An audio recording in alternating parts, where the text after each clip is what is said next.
மகாநதி சீரியல்ல விஜயும் காவேரியும் ஆஃபீஸ்க்கு கிளம்பி போகிறாங்க. அப்போ விஜய்க்கு ஃபோன் வருது.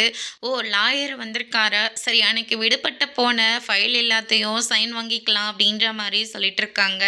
அதுக்கு அடுத்துதான் ஆஃபீஸ் வந்த உடனே விஜய் மட்டும் இறங்கிறாங்க. காவேரியை, நீ எங்கே வர, இங்கே ஒரு 5 நிமிஷம் இரு, நான் 5 நிமிஷம் கழித்து வந்து உன்னை கூப்பிட்டுக்கிறேன் அப்படின்னு சொல்லிட்டு காவேரி அங்கே இருக்க சொல்லிட்டு நம்ம விஜய் பார்த்தீங்கன்னா உள்ளே போகிறாங்க. உடனே லாயரும் வராங்க. இவர் அன்னைக்கு வீட்டுக்கு வந்து சைன் வாங்கினவர் தானே அப்படின்னு சொல்லிட்டு காவேரி ஒரு பக்கம் பயங்கரமாக ஷாக் ஆகுறாங்க.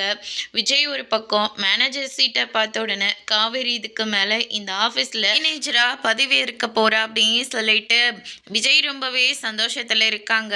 அதுக்கு அடுத்ததாக நம்ம காவேரி இருந்துட்டு ஒரு வேளை அந்த லாயர்கிட்ட விவாகரத்து பேப்பரில் தான் சைன் போட வர சொல்லியிருக்காங்களா, இல்லை விஜய் என்னாலலாம் சைன் போட முடியாது, ஏன்னா நீங்கள் எனக்கு வேணும், உங்களை விட்டு நான் எங்கேயும் போக மாட்டேன் அப்படின்னு சொல்லிட்டு காவேரி ஒரு பக்கம் சொல்லவும் விஜய் இருந்துட்டு, என்ன காவேரி விளையாடிட்டு இருக்கியா அப்படின்னு சொல்லிட்டு சத்தம் போடுறாங்க.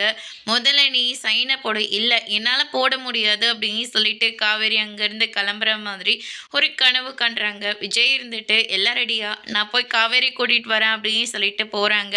காவேரி ஒரு பக்கம் ரொம்பவே பயந்து போயிருக்காங்க. இனி வரப்போகிற எபிசோடில் என்ன மாதிரியான டெஸ்ட் எல்லாம் வரப்போகுதுன்றதை வெயிட் பண்ணி பார்க்கலாம். தேங்க்யூ.